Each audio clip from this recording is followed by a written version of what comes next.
द्रविडं त्वमेव त्वमेव सर्वं मम देव देवा।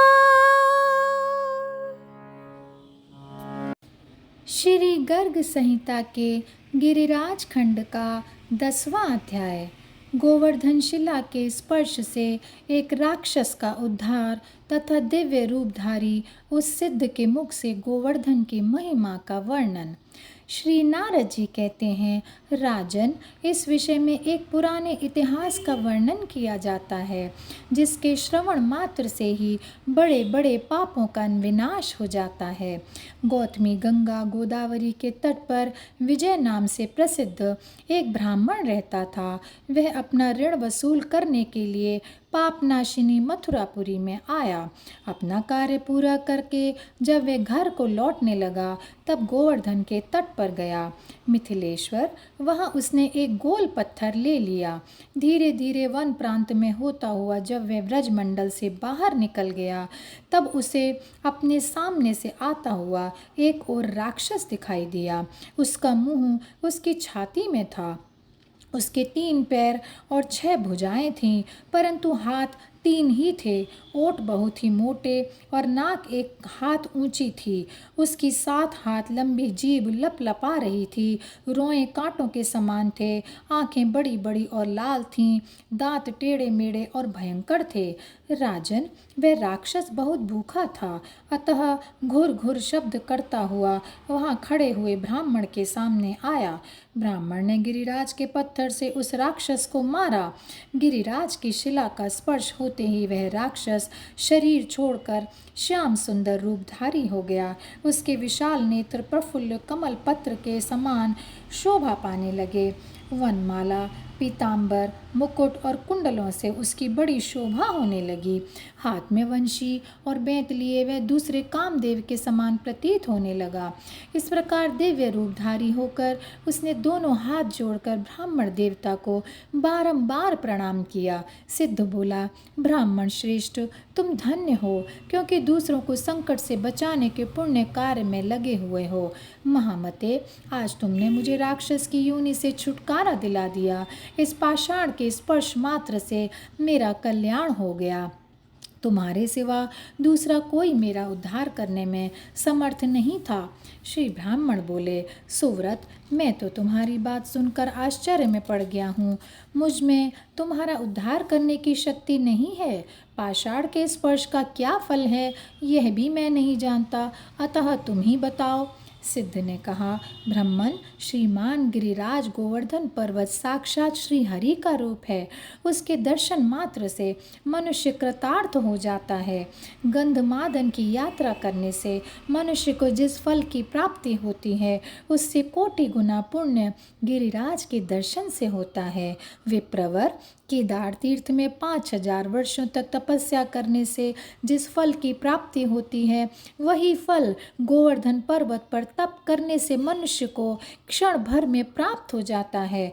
मलयाचल पर 1 भार स्वर्ण का दान करने से जिस पुण्य फल की प्राप्ति होती है उससे कोटि गुना पुण्य गिरिराज पर 1 माशा स्वर्ण का दान करने से ही मिल जाता है। जो मंगल प्रस्थ पर्वत पर सोने की दक्षिणा देता है वह सैकड़ों पापों से युक्त होने पर भी भगवान विष्णु का सारूप्य प्राप्त कर लेता है। भगवान के उसी पद को मनुष्य गिरिराज का दर्शन करने मात्र से ही पा लेता है। गिरिराज के समान पुण्य तीर्थ दूसरा कोई नहीं है। ऋषभ पर्वत, कूटक पर्वत तथा कोलक पर्वत पर सोने से मड़े सींग वाले 1 करोड़ गौओं का जो दान करता है वह भी ब्राह्मणों का यत्र पूर्वक पूजन करके महान पुण्य का भागी होता है। ब्राह्मण, उसकी अपेक्षा भी लाख गुना पुण्य गोवर्धन पर्वत की यात्रा करने मात्र से सुलभ होता है।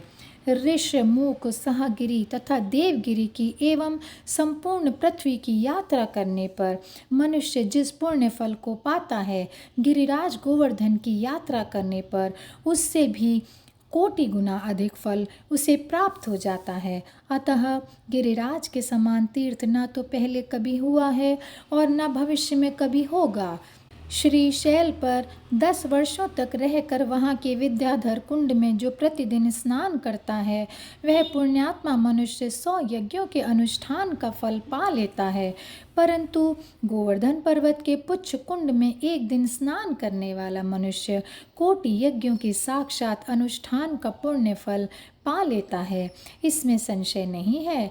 वेंकटाचल, वारिधार, महेंद्र और विंध्याचल पर एक अश्वमेघ यज्ञ का अनुष्ठान करके मनुष्य स्वर्ग लोक का अधिपति हो जाता है, परंतु इस गोवर्धन पर्वत पर जो यज्ञ करके उत्तम दक्षिणा देता है, वह स्वर्ग लोक के मस्तक पर पैर रखकर भगवान विष्णु के धाम में चला जाता है। द्विजोत्तम, चित्रकूट पर्वत पर श्री राम नवमी के दिन पयस्विनी मंदाकिनी में, वैशाख की तृतीया को पारियात्र पर्वत पर, पूर्णिमा को कुकुराचल पर, द्वादशी के दिन नीलाचल पर और सप्तमी को इंद्रकील पर्वत पर जो स्नान, दान और तप आदि पुण्य कर्म किए जाते हैं, वे सब कोटि गुने हो जाते हैं। ब्राह्मण, इसी प्रकार भारतवर्ष के गोवर्धन तीर्थ में जो स्नान आदि शुभ कर्म किया जाता है, वह सब अनंत गुना हो जाता है। बृहस्पति के सिंह राशि में स्थित होने पर गोदावरी में और कुंभ राशि में स्थित होने पर हरिद्वार में, पुष्य नक्षत्र आने पर पुष्कर में और सूर्य ग्रहण होने पर कुरुक्षेत्र में, चंद्र ग्रहण होने पर काशी में, फाल्गुन आने पर नैमिषारण्य में, एकादशी के दिन शुकर तीर्थ में, कार्तिकी पूर्णिमा को गढ़मुक्तेश्वर में, जन्माष्टमी के दिन मथुरा में, द्वादशी के दिन खांडवन में, कार्तिकी पूर्णिमा को वटेश्वर नामक महावट के पास, मकर संक्रांति लगने पर प्रयाग तीर्थ में, वैधरती योग आने पर बहिष्मती में, श्री राम नवमी के दिन अयोध्यागत सरयू के तट पर, शिव चतुर्दशी को शुभ वैद्यनाथ वन में, सोमवारगत अमावस्या को गंगा सागर संगम में, दशमी को सेतुबंध पर तथा सप्तमी को श्री रंग तीर्थ में किया हुआ दान, तप, स्नान, जप, देव पूजन, ब्राह्मण पूजन आदि जो भी शुभ कर्म किया जाता है, द्विजोत्तम, वह कोटि गुना हो जाता है। इन सब के समान पुण्य फल केवल गोवर्धन पर्वत की यात्रा करने से प्राप्त हो जाता है। मैथिलेंद्र, जो भगवान श्री कृष्ण में मन लगाकर निर्मल गोविंद कुंड में स्नान करता है, वह भगवान श्री कृष्ण का सारूप्य प्राप्त कर लेता है, इसमें संशय नहीं है। हमारे गोवर्धन पर्वत पर जो मानसी गंगा है, उनमें डुबकी लगाने की समानता करने वाले सहस्त्रों अश्वमेघ यज्ञ तथा सैकड़ों राजसूय यज्ञ भी नहीं है। विप्रवर, आपने साक्षात गिरिराज का दर्शन, स्पर्श तथा वहाँ स्नान किया है, अतः इस भूतल पर आपसे बढ़कर दूसरा कोई नहीं है। यदि आपको विश्वास ना हो तो मेरी ओर देखिए। मैं बहुत बड़ा महापातकी था, किंतु गोवर्धन की शिला का स्पर्श होने मात्र से मैंने भगवान श्री कृष्ण का सारूप्य प्राप्त कर लिया है। और यहीं पर यह अध्याय समाप्त होता है। जय श्री कृष्णा, जय श्री कृष्णा, जय श्री कृष्णा।